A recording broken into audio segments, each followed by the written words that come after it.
प्रदेश विशेषमा आज हामीसँग हुनेछन्। प्रदेश 1 मा बल्ल बल्ल बसेको प्रदेशसभा बैठकमा मुख्यमन्त्री विरुद्धको अविश्वास प्रस्ताव टेबुल नै भएन, बैठक फेरि स्थगित। आर्थिक अनुशासन उल्लङ्घनमा राजनीतिक दल नै अग्रसर, तामझाम पूर्ण गरिने कार्यक्रमको खर्च र आम्दानी अपारदर्शी। बाँकेमा गैरकानुनी रूपमा व्यक्तिका नाममा सारिएको 17 बिघा जमिन फिर्ता, हिनामिनामा संलग्न कर्मचारीलाई भने अझै उन्मुक्ति।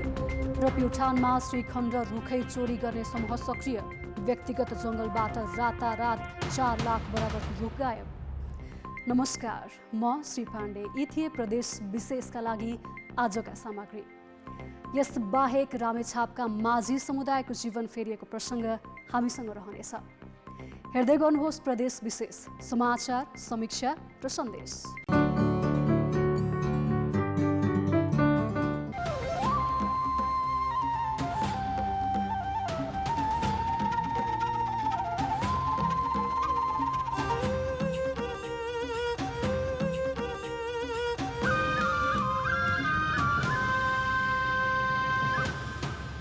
प्रदेश विशेष presented by Asian Paints। चुनावी घोषणापत्रदेखि सार्वजनिक मन्तव्यमा आर्थिक पारदर्शिताका विषयमा प्रतिबद्धता जनाएका राजनीतिक दल आफ्ना तामझामपूर्ण कार्यक्रमको खर्च र आम्दानीबारे कहिल्यै प्रष्ट हुँदैनन्। हरेक सार्वजनिक निकायले आर्थिक अनुशासन कायम गर्नुपर्ने कानुनी व्यवस्थाको राजनीतिक दलबाटै उल्लङ्घन हुने गरेको छ। नेकपाको केपी शर्मा ओली समूहले माघ 23 गते काठमाडौँको दरबार मार्गमा आयोजना गरेको आमसभा कुनै उत्सवभन्दा कम थिएन। काठमाडौँका मुख्य गल्ली, चोक र कार्यक्रम स्थलको सजावटदेखि प्रधानमन्त्री समेत रहेका पार्टी अध्यक्ष ओलीको डमी सहितको भव्य मञ्च बनाइएको थियो। प्रसङ्ग यो एउटा कार्यक्रमको मात्रै होइन, नेकपाकै दाहाल नेपाल समूह र प्रतिपक्षी काङ्ग्रेस, जसपा लगायत दलहरूले आयोजना गर्ने सभा, समारोह, भेला, बैठक जस्ता कार्यक्रममा पनि तामझामको कुनै कसर बाँकी राखिँदैन। संघीय राजधानी काठमाडौँदेखि देशका प्रमुख शहरमा अहिले भइरहेका दलका कार्यक्रममा धेरैतिरबाट मान्छे बटुलेर परिचालन गर्न पनि ठुलै रकम खर्च हुने गरेको छ। आफूलाई सर्वहारा र श्रमजीवीको पार्टी भन्न रुचाउने नेकपा र लोकतन्त्रका हिमायती भन्ने अरू दलहरूले यस्ता तामझामपूर्ण कार्यक्रम आयोजना गर्न कति रकम खर्च गर्छन् र उक्त खर्चको स्रोत के हो भन्ने कतै उल्लेख गर्दैन। सार्वजनिक मञ्चबाट आर्थिक पारदर्शिताका विषयमा चर्का भाषण गर्ने दल र तिनका नेताबाट यी प्रश्नको जवाफ कहिल्यै आएन। कहाँबाट आउँछ भन्ने कुरा त हामी तल्लो कमिटीमा रहेका व्यक्तिहरूले पनि खोजी गर्नुपर्ने अवस्था छ। विशेष गरेर यो खर्च बर्च चाहिँ नागरिकहरूको करबाटै उठेको राज्यको ढुकुटी हो। आधारभूत र अत्यावश्यकीय व्यवस्थापन मात्रै गरेर मितव्ययी तवरले कार्यक्रम आयोजना गरी खर्च र त्यसको स्रोतका बारेमा आम रूपमा कुनै पनि दलले आर्थिक खर्च सार्वजनिक गरेको पाइँदैन। राजनीतिक दलका नेताहरू भने क्रियाशील सदस्य, मन्त्री, सांसद, विभिन्न राजनीतिक लाभको पदमा बसेका र स्थानीय तहका जनप्रतिनिधिका साथै विभिन्न योजना र आयोजनाका ठेकेदारबाट मासिक रकम जम्मा गर्ने गरेको दाबी गर्छन्। पार्टीको तर्फबाट मान्य भएको, पार्टीको तर्फबाट लाभको पदमा गएका उहाँले नियमित मासिक लेबी तिर्ने, प्लस चाहिँ पार्टीको चाहिँ आस्था, पार्टीको विचार बोकेका चाहिँ विभिन्न चाहिँ पेसा व्यवसायमा लागेका साथीहरूको सहयोगबाट त्यस्तो कार्यक्रमहरू सम्पन्न हुने गरेको छ। तर स्थानीय स्तरमा उठाइने ससाना रकमले त्यहाँको पार्टी कार्यालयको भाडा तिर्न र दैनिक खर्च गर्नै ठिक्क हुन्छ। तामझामसँग गर्ने यस्ता सभामा सत्तामा हुने दलले त्यसको दुरुपयोग गरेर र सत्ता बाहिर हुने दलले विभिन्न दाताबाटै रकम उठाउने गरेका छन्। नेताहरूले छुट्टै पैसाको व्यवस्था गर्ने अथवा स्रोतको व्यवस्थापन गर्ने भन्दा पनि कार्यकर्ताले आफ्नै बलबुताले आफ्नै स्रोत साधनहरू परिचालन गर्ने क्रम बढी भएको छ। राजनीतिक दलहरूले गर्ने आम सभाका लागि गाडीका गाडी मानिस ओसार पसार गर्ने खर्चका विषयमा र कार्यक्रममा हुने अन्य सम्पूर्ण खर्च थाहा पाउनु आम नागरिकको हक अधिकार हो। तर यस्ता सभा समारोहमा हुने गरेको खर्च र दल सञ्चालनका अनेक गतिविधिका विवरण भने राजनीतिक दलहरूले आम नागरिकलाई उपलब्ध नगराई सधैँ पन्छिँदै आएका छन्। कान्तिपुर समाचारका लागि महेश केसी, रुकुम पश्चिम। सार्वजनिक निकायमा हुने आर्थिक अनियमितता रोक्न अग्रसर हुनुपर्ने राजनीतिक दलहरू नै यसको उल्लङ्घनमा लाग्नुलाई के भन्नुहुन्छ? तपाईँको विचार हामीलाई हाम्रो ट्विटर ह्यान्डल @OurKTVमा मेन्सन गरी लेख्न सक्नुहुनेछ। प्युठान नगरपालिका क्वाडीका स्थानीयले लगाएका श्रीखण्डका रुख पछिल्लो समय चोरी हुन थालेका छन्। रातको समयमा अज्ञात समूहले व्यक्तिगत जङ्गलमा लगाएका करिब 4 लाख रुपैयाँ बराबरका श्रीखण्डका रुख चोरी गरिसकेको छ। व्यक्तिगत जङ्गलमा लगाएका श्रीखण्डका रुख चोरी हुन थालेपछि स्थानीय समस्यामा परेका छन्। प्युठान नगरपालिका क्वाडीका पितबहादुर धामीले आफ्नो व्यक्तिगत जङ्गलमा लगाएका 4वटा श्रीखण्डका रुख रातका समयमा हराए। सोही समयमा गाउँका अन्य व्यक्तिका पनि 15वटा श्रीखण्डका 20 देखि 25 वर्ष पुराना रुख काटिए। वर्षौंदेखि व्यक्तिगत जङ्गलमा संरक्षण गरेर राखेका रुख एकाएक काटिन थालेपछि स्थानीयले अहिले प्रहरी समक्ष उजुरी दिएका छन्। गाउँमा श्रीखण्डका रुख खरिद गर्ने समूह आएपछि जङ्गलबाट रुख हराउन थालेका हुन्।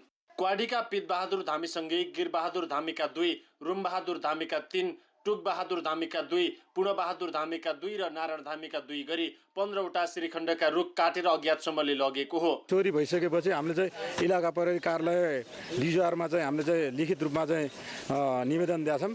हराएका श्रीखण्डको बजार मूल्य अहिले 4 लाख रुपियाँ बराबर रहेको स्थानीयको भनाइ छ। श्रीखण्ड अहिले बजारमा प्रति किलो 7,000 रुपियाँसम्ममा बिक्री हुन्छ। जब गाउँमा छिर्छन् श्रीखण्ड खरिद गर्ने व्यक्ति तब गाउँमा चोरी हुन्छ र यो चोरी चाहिँ धेरै वर्षदेखि पहिला सुरु भएको। प्युठान नगरपालिकाको क्वाडीलाई बहुमूल्य श्रीखण्डको पकेट क्षेत्रको रूपमा चिनिन्छ। 2029 सालमा दाख्याक्वाडीका माधव सिंह खत्रीले दक्षिण भारतबाट श्रीखण्डको बिरुवा ल्याएर लगाएका हुन्। पछिल्लो समय भने स्थानीयले व्यावसायिक रूपमै श्रीखण्ड लगाएर राम्रो आम्दानी लिँदै आएका छन्। 25 देखि 30 वर्षको उमेरमा चुरो बन्ने श्रीखण्डको एउटा रुखबाट 40 देखि 50 किलो चुरो काठ उत्पादन हुने गर्छ। गुणस्तरीय चुरो 5 देखि 10,000 रुपियाँ प्रति किलोका दरले बिक्री हुने गरेको छ। एउटा छिपिएर चुरो पसेको रुखबाट औसतमा 3 लाख रुपियाँसम्म आम्दानी हुन्छ। कान्तिपुर समाचारका लागि शमशेर विक्रमजीसी, क्वाडी, प्युठान। श्रीखण्डका रुख चोरीमा संलग्न गिरोहलाई कारबाहीको दायरामा ल्याउन सम्बन्धित निकायको ध्यान पुगोस्। प्रदेश विशेष presented by Asian Paints। ब्रेकपछि प्रदेश विशेषमा स्वागत छ। 1 नम्बर प्रदेश सभाको बैठक प्रारम्भ नै नभई फागुन 9 गतेसम्मका लागि स्थगित गरिएको छ। सभामुख प्रदीप कुमार भण्डारीले बैठक सञ्चालन नगर्दै सत्तारूढ नेकपाका प्रमुख सचेतक बुद्धि कुमार राज भण्डारी लगायतका सत्ता पक्षका प्रदेश सभा सदस्यले सदन अवरुद्ध गरेपछि बैठक स्थगित भएको हो। प्रदेश 1 का सभामुख प्रदीप कुमार भण्डारीले आइतबार 2 बजेका लागि 1 नम्बर प्रदेश सभाको बैठक बोलाएका थिए। बैठक अघि बसेको कार्यव्यवस्था परामर्श समितिको बैठकमा सहमति नभएपछि झन्डै 2 घण्टा ढिलो बैठक प्रारम्भ भएको थियो। तर सभामुख भण्डारीले सभा सुचारू गर्नु अगावै नेकपाका प्रमुख सचेतक बुद्धि कुमार राज भण्डारीले 3 महिनासम्मका लागि मुख्यमन्त्री शेरधन राईले कुनै पनि संसदीय गतिविधिमा भाग लिन नपाउने गरी कारबाही गरेका 16 जना प्रदेश सभा सदस्यलाई सभा कक्षबाट ननिकालेसम्म बैठकको कारबाही अगाडि बढ्न नसक्ने जानकारी गराएका थिए।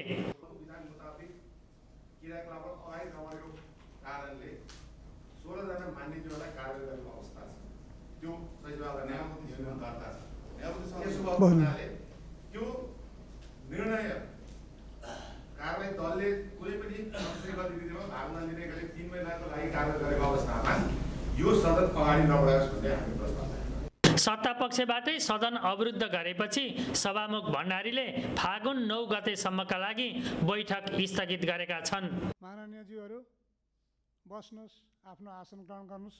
तपाईहरुको कुरा ध्यान आकर्षण भएको छ। माननीयज्यूहरू बस्नुहोस्। माननीय सदस्यहरू, अब यो बैठक मिति 2077 साल फागुन 9 गते आइतबार दिनको 2 बजेसम्मका लागि स्थगित हुन्छ। सत्ता पक्षबाटै सदन अवरुद्ध गर्नुलाई चरम सत्ता लिप्सा भएको मुख्यमन्त्री शेरधन राईका विरुद्ध अविश्वासको प्रस्ताव दर्ता गर्ने नेकपाका प्रदेश सभा सदस्यले आरोप लगाए। र सत्तारूढ दलले चाहिँ चरम सत्ता लिप्साको कारणले गर्दाखेरि सत्ता छोड्नुपर्छ भनेर जसरी अविश्वासको प्रस्तावमाथि छलफल गर्न चाहनु भएको छैन र चाहिँ सत्तारूढ दल आफै अगाडि सरेर चाहिँ के अरे अहिले संसद अवरुद्ध गर्ने र चाहिँ अहिले चाहिँ समयलाई अझै बढी डिले गर्ने जुन कोसिस गर्नुभएको छ यो असाध्यै दुर्भाग्यपूर्ण छ। यो कुरा हाम्रो निम्ति मान्य हुँदैन। प्रमुख प्रतिपक्ष नेपाली कांग्रेसले समेत सत्ता पक्षबाटै सदन अवरुद्ध गर्ने कार्यलाई दुर्भाग्यपूर्ण भनेको छ। प्रतिपक्षले गर्नुपर्ने र उहाँहरू आफैले स्वयं सरकार पक्षले नै स्थगित गरेको छ एउटा अचम्म घटना हो यो निन्दनीय घटना हो यसबाट के बुझिन्छ भनेदेखि उहाँहरू चाहिँ नि यो अविश्वास प्रस्तावलाई फेस गर्न सकिन्छ नि त्यसपछि कोर्स अगाडि बढ्छ नि यसमा अहिले एउटा अविश्वास प्रस्ताव मात्रै आएको छ निर्णय त भइसकेको छैन नि निर्णय हुनु अगाडि नै यसलाई टेबुलै हुनु नदिने यसले लोकतन्त्रको लागि पे गर्दैन यसले सङ्घीय लोकतन्त्र गणतन्त्रलाई मजबुत बनाउँदैन कारबाही गरिसकेपछि पनि एक पटक प्रदेश सभाको बैठकमा भाग लिइसकेको अवस्थामा पुनः भाग लिन दिन्न भन्नुको औचित्य नभएको राजनीतिक विश्लेषकको तर्क छ। नदिने हो भने त हिजै दिनु हुँदैन थियो त अब जब कि त्यो हिजो दिइसकेको अवस्थामा अब चाहिँ रोक्छु भन्ने कुरो चाहिँ आउँदैन किनभने त्यो चाहिँ नैतिक रूपले पनि र एउटा परम्पराको संवैधानिक परम्पराको संसदीय परम्पराको हिसाबले पनि अब त्यही सदनको त्यही अधिवेशनको एउटा बैठकमा भाग लिइसकेको सदस्यलाई हामीले चाहिँ हाम्रो संसदीय दलबाट निष्कासन गरेका सस्पेन्ड गरेका हौँ त्यसकारण अब बस्न दिन्न भन्न खालको त भन्ने ठाउँ कहीँ रहँदैन। प्रधानमन्त्री केपी शर्मा ओलीले प्रतिनिधि सभा विघटन गरी वैशाख 17 र 27 गतेका लागि निर्वाचनको घोषणा गरेपछि नेकपाका दाहाल समूहले प्रधानमन्त्री ओली निकट मुख्यमन्त्री राईका विरुद्ध पुस 12 गते प्रदेश सभामा अविश्वासको प्रस्ताव दर्ता गराएका हुन्। नेकपाका दुवै समूहले एकले अर्कालाई कारबाही गर्ने निषेधको राजनीति गरेकाले प्रदेश सभा अनिर्णयको बन्दी बनेको हो। कान्तिपुर समाचारका लागि क्यामेरामा समूह पोखरेलका साथ महाप्रसाद खतिवडा, विराटनगर, मोरङ। सत्ता पक्षका प्रदेश सभा सदस्यले नै सदन अवरुद्ध गरेपछि प्रदेश 1 को राजनीतिक खिचातानी तत्काल अन्त्य हुने छाँट देखिँदैन। नेताको स्वार्थको असर जनताले भोग्नु परेको छ, यो तुरुन्त बन्द हुनुपर्छ। गैरकानुनी रूपमा व्यक्तिका नाममा गरिएको भन्दै बाँकेको खजुरा स्थित बी गाउँको 17 बिघा जमिन सरकारीकरण गरिएको छ। तर यस्तो अवैध कारोबारमा संलग्न कर्मचारीलाई भने कानुनी दायरामा ल्याइएको छैन। गृह प्रशासन र भूमि सुधार तथा मालपोत कार्यालयले अवैध रूपमा व्यक्तिको नाममा दर्ता गराएको भन्दै बाँकेको खजुरा गाउँपालिका बी गाउँ स्थित यो 17 बिघा जग्गा सरकारीकरण गरे पनि यस्तो गैरकानुनी काममा संलग्न सरकारी कर्मचारीमाथि विभागीय कारबाहीको प्रक्रिया समेत थालिएको छैन। सार्वजनिक जग्गा तथा गुठी जग्गा संस्थान गुठी जग्गा संरक्षण आयोग थियो, उसले सिफारिस गरेको छ को व्यक्ति दोषी हुन्छन् होइन के छन् भने उसले कारबाहीको लागि अख्तियारमा अब सम्बन्धित निकायहरूमा दिइसकेको छ। अब त्यो निकायले नै कारबाही गर्ला। मन्त्री परिषदको 2076 माघ 6 को निर्णय अनुसार यो जग्गा सरकारीकरण गर्नु भन्दै भूमि व्यवस्थापन तथा अभिलेख विभागले 2076 माघ 10 मा मालपोत बाँकेलाई पत्र पठाएको थियो। सोही आधारमा विष्णुकुमार थापा र रत्नादेवी थापाको नाममा दर्ता गरी लाल पूर्जा समेत दिएको यो 302, 401 र 402 नम्बर कित्ताको जग्गा माघ 14 गते नेपाल सरकारको नाममा फिर्ता ल्याई श्रेष्ठता कायम गरिएको हो। तर जग्गा धनीले नेकपाका एकजना नेताले अनुचित रूपमा खोजेको आर्थिक लाभ पूरा नगर्दा नियमपूर्वक खरिद गरेको आफ्नो जग्गा जबरजस्ती सरकारीकरण गरिएको पीडितको आरोप छ। प्रमाणहरू नबुझेर नै रमेश थापाले यो ऐलानी जग्गालाई लालपूर्जा बनाएको भन्ने जुन छ त्यो होइन। यो 2024 सालमा नै बाँके मालबाट लिलाम भएर हनुमान दास कुर्मीले सकारेर अनि उहाँले आफ्नो इच्छा बमोजिम दिनुभएको जग्गा अनि हामीहरूले खरिद गर्यौँ। यो जग्गा विवादमा मुछिएका कर्मचारीसँगै राजनीतिक पार्टीका नेताको पोल खुल्ने देखिएपछि प्रशासनले संलग्न कर्मचारी विरुद्ध कदम चाल्न हच्किएको पीडितको आरोप छ। जनतालाई माथि माथि अलि गुमराहमा पारेर यो अलिकति मिलो त माथिदेखि तलसम्म मिलो मतो नै हो। अदालतसँग समन्वय गरेर चाहिँ अब त्यो कारबाहीको प्रक्रिया चाहिँ हामी अगाडि बढाउँछौँ। जग्गा धनीले जिल्ला प्रशासन कार्यालयका एकजना कर्मचारी मार्फत घुसको प्रस्ताव गरेको र नेकपाका एकजना नेताले सिधै जग्गा धनीसँग घुस मागेको पीडितको दाबी छ। यस्तो अवस्थामा संलग्नलाई कारबाहीको दायरामा ल्याउँदा घुसका प्रस्तावक समेत तानिन सक्ने देखिएकाले मालपोत कार्यालय बाँकी कारबाही प्रक्रियाका लागि अख्तियार दुरुपयोग अनुसन्धान आयोगको मुख ताकेर बसेको छ। कान्तिपुर समाचारका लागि क्यामेरामा रेजिना मल्लका साथ जे पाण्डे, खजुरा, बाँके। अवैध कारोबारमा संलग्न कर्मचारीलाई कानुनी कठघरामा उभ्याउन नसक्ने हो भने यस्ता गैर कानुनी काम रोकिएला भन्न सकिन्न। प्रदेश विशेष presented by Asian Paints. प्रदेश विशेषमा पुनः स्वागत छ। रामेछापको खाडादेवी गाउँपालिका वडा नम्बर 3 स्थित सुनकोशी नदीमा माछा मारेर जीवन निर्वाह गरिरहेका 42 घरधुरी माझु समुदायले सुनकोशीकै तीरमा वर्षौं बिताए। खाना, छाना र नानाको समस्यामै अल्झिरहेका यो समुदायलाई बागमती प्रदेश सरकार र खाडादेवी गाउँपालिकाले एकीकृत नमुना बस्ती निर्माण गरिदिएको छ। बिपी राजमार्गमा यात्रा गर्दा राजमार्गबाटै देखिने कोशी तीरको यो माझी बस्ती झट्ट हेर्दा नै आकर्षक देखिन्छ। एउटै डिजाइनका उस्तै रङले सजिएका आकर्षक घर माझी समुदायका लागि खाडादेवी गाउँपालिका र बागमती प्रदेश सरकारले निर्माण गरिदिएको हो। घर, सामुदायिक भवन र खेल मैदान निर्माणका लागि बागमती प्रदेशको भूमि व्यवस्था, कृषि तथा सहकारी मन्त्रालयले 1,50,00,000 र गाउँपालिकाले 75 लाख रुपियाँ लगानी गरेको छ। 2 कोठे भवन र शौचालय सहितको घर पाएपछि माझी समुदाय खुसी देखिन्छन्। हामीलाई त धेरै खुसी छ। सरकारले दिएको हामीले धन हाल्नु परेको छैन। आफ्नो आफ्नो जग्गामा हामीले बनाइसकेको छ, बनाएको पनि छ, राम्रो पनि छ। हामीलाई धेरै खुसी लाग्यो। नदी तीरको चिसो छिरेटो, फुस्को चुइने छानामुनि लुगलुग कामेरै जीवन बिताएका माझी समुदायका विगत आफैमा पीडादायी थियो। तर अब भने बस्नका लागि बासको राम्रो व्यवस्था भएको छ। माछा मारेर 2 माना 1 माना चामल मकै ल्याएर खान्थे, खाएर बस्यौँ। त्यहाँबाट हामीले भएन, त्यतिले भ्याउँदैन केटा मान्छेले मात्रै भनेर दाउरा दिनको 3 भारी पनि 3 रुपियाँमा बेचेर ल्याएर खाएर बसेको थिएँ। अहिले त हामीलाई कता कता महलमै बसेको जस्तो छ नि। खरको छानो मुक्त गर्ने र गरिब विपन्नलाई सुरक्षित आवासमा राख्ने तिनै तहका सरकारको प्राथमिकता सकारात्मक छ।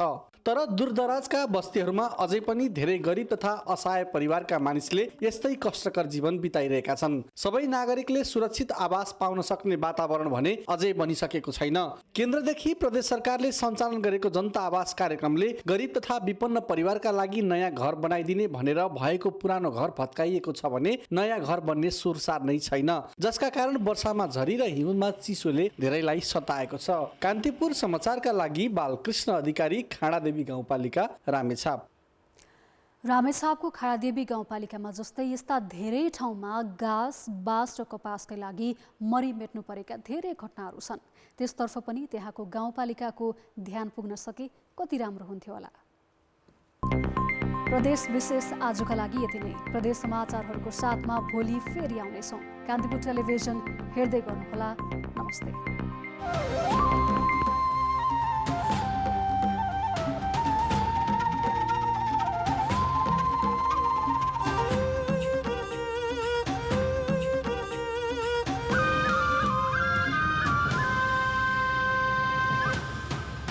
प्रदेश विशेष